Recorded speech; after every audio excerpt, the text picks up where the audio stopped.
Hey there everybody, Montgomery Collections back with another bayonet video.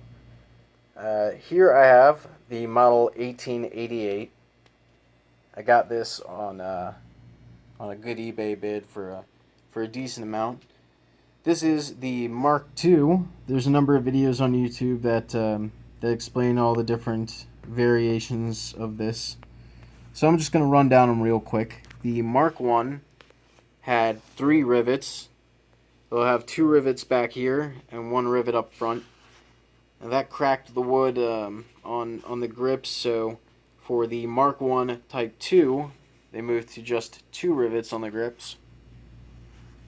Right here we have the Mark II. Both Mark I Type 1 and Type 2 had an oiling hole in the grips right behind this rivet. And the Mark II does not have that, but it has a clearance hole in the pommel here.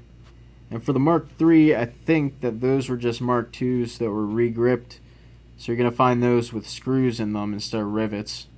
And the Mark III was also made, I think they were all made after a certain year, I think 1893, but I could be wrong about that.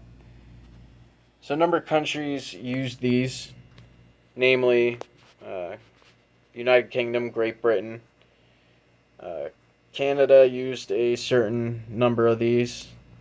South Africa had manufactured their own. And I think that I've even seen an Afghanistan marked pattern 1888.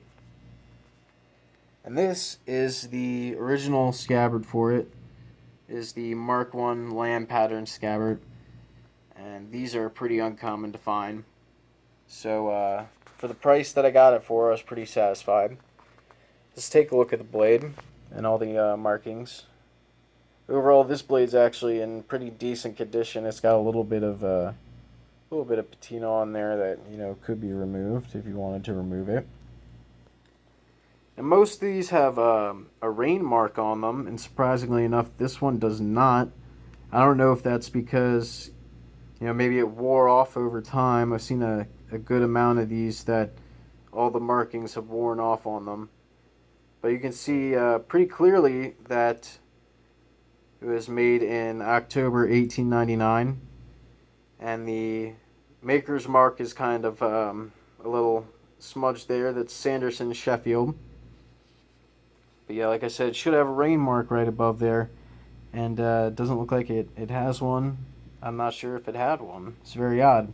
If anybody knows about that, please let me know. And on the top of the blade here on the spine, we get 2 inspection markings.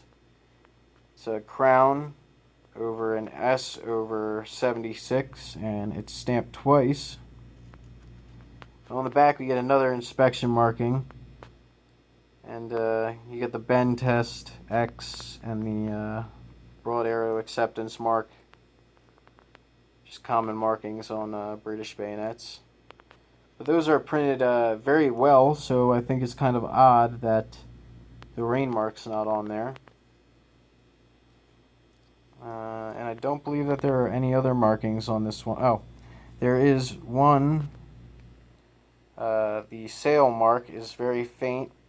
Right below my thumb there, you can see that's when it was sold out of service. Now there are some markings on this scabbard. There's no, unfortunately, there's no printing on the actual leather, and the leather's kind of chipping away, so I don't think you'd be able to read it anyway. But there is a slight smudged marking there, which looks like another inspector's mark. It looks like maybe a crown over this almost looks like over a 40 over something else. But that's not the order they usually marked those in. So that's odd. There's a mark down here too, just barely. You cannot really see it at all. And I'm not really sure what that mark is at this point. It's right above the staple there. Could be another inspection mark. Could be some kind of maker's mark. If anybody has any idea about that, let me know.